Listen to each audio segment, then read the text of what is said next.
Hello friends, ये कौशल Raghav this side. अगर आपको कोई क्वेरी हो तो मेरे से पर्सनली कॉल भी कर सकते हो। मैं सीए इंटर के एग्ज़ाम के लिए आपकी तैयारी करा के छोड़ूंगा। आप क्या करेंगे, अब यहाँ पर ये नेक्स्ट पार्ट सेक्शन 12 का सब सेक्शन 8 जिसमें ट्रांसपोर्टेशन ऑफ गुड्स से रिलेटेड है। देखो यहाँ पर क्या होता है कि सेक्शन 12 आपका सर्विसेज से रिलेटेड प्लेस ऑफ सप्लाई निकालने की बात कर रहे हैं कि अगर आपका ट्रांसपोर्टेशन से रिलेटेड है तो कोरियर से रिलेटेड है तो सेक्शन 12 का सब सेक्शन 8 आएगा, जिसमें कहता है कि अगर ट्रांसपोर्टेशन ऑफ गुड्स है या मेल के थ्रू जा रहा है या कोरियर के थ्रू जा रहा है या ट्रांसपोर्टेशन की सर्विसेज, तो अगर आपने सर्विसेज किसी B2B रजिस्टर्ड पर्सन को दी है, B2B मतलब सामने वाले का भी जीएसटी है, आपका भी जीएसटी है, तो जो उस व्यक्ति का जीएसटी नंबर पे प्लेस लिखा होगा वही प्लेस आपकी प्लेस ऑफ सप्लाई मान ली जाएगी। और B2C होगा तो जो लोकेशन हो B2C होगा दैट इज कॉल्ड कस्टमर होगा, तो जहाँ पर गुड्स आपने हैंड ओवर किया है उस कस्टमर को for their transportation that is called at which such goods are hand over for their transportation, जहाँ पर आपने गुड्स हैंड ओवर किया है फॉर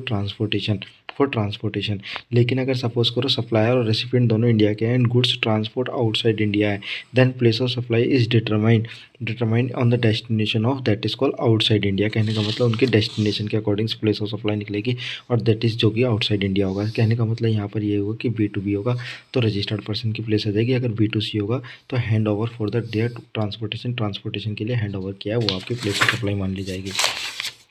लेकिन बात करते हो अगर मैं ट्रांसपोर्टेशन ऑफ पैसेंजर की बात करूँ, ट्रांसपोर्टेशन ऑफ पैसेंजर के केस में अगर आपने ये पैसेंजर की सर्विस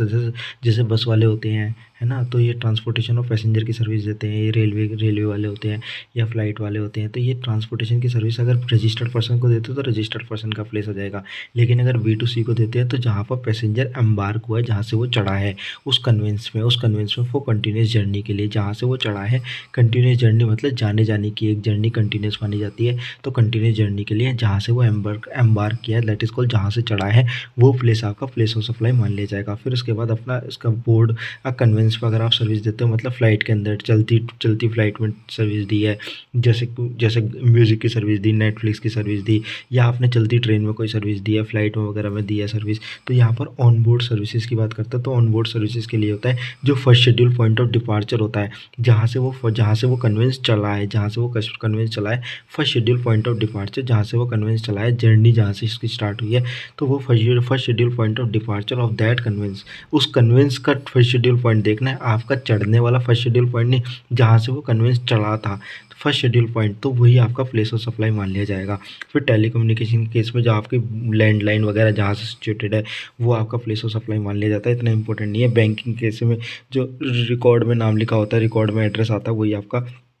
इंश्योरेंस के केस में भी रिकॉर्ड में नाम आता है तो वही आपका एड्रेस मान लिया जाता है, ठीक है। और एडवर्टीजमेंट में जहाँ पर एडवर्टीजमेंट के लिए कॉन्ट्रैक्ट वगैरह होते हैं तो